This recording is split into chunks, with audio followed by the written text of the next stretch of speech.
Hey, this is Nick from the 86Cs, and this is how I wrote the song Ghost in the Cityscape off my new album, Scenes from an Art Heist.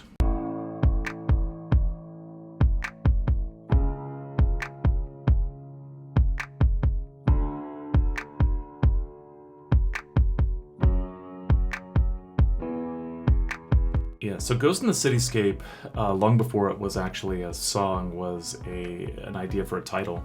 And I'd had the idea, this was 7-8 years ago now, when I was living in Boston. And I was walking down the street past the Granary Burial Ground, which, for those that are uninitiated with the ways of Boston, it's a historic cemetery where a lot of the Revolutionary War heroes are buried. And I had been there on a date, I think a couple of weeks before that, and it was a woman I was no longer seeing after that. And it was the first time I'd been by there, and I don't know if this is true for anybody else, but whenever I go past somewhere, I always have these kind of like fleeting apparitions of when I was there the last time and who I was there with, and just having these little mini touchstones. And so I had that memory when I was there. And I always had this kind of irrational fear, too, of running into this person in the city. And I was walking through there, and I just had this idea. I think I said to myself, oh, she's my ghost in the cityscape. And immediately I was like, song title, file that away.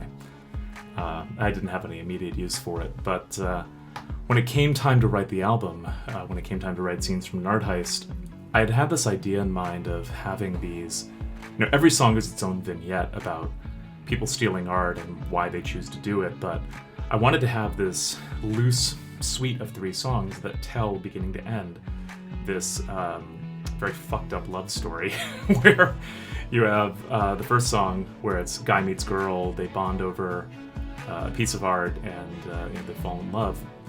That song became Coffee and Art. The second song, which became The Day I Die, is all about the idea of, a guy goes and tries to steal painting for a girl because he wants to find a way to rekindle their relationship. And of course it goes horribly wrong and he ends up in prison.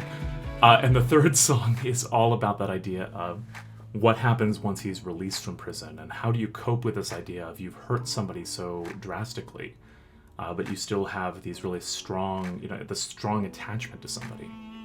And so that's what Ghost in the Cityscape became about, is this idea of this guy always being haunted wherever he is by the memories of this person and the time they shared together, and just the hurt that he caused as well. The idea that the last time that he saw this woman, just at the courthouse, eyes just stained red from crying, all these types of images, and him having to contend with that guilt was a really strong image for me. And I love this idea of as a means of repentance, being able to put art back into the world. And so this idea of writing songs, painting portraits, this idea of just being able to contribute art back to society as a means for giving back and being able to fill that hole.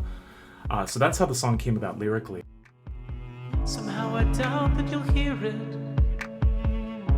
It's really just for me. When the melody bursts and escapes my throat, then I'm finally free, yeah, I'm finally free.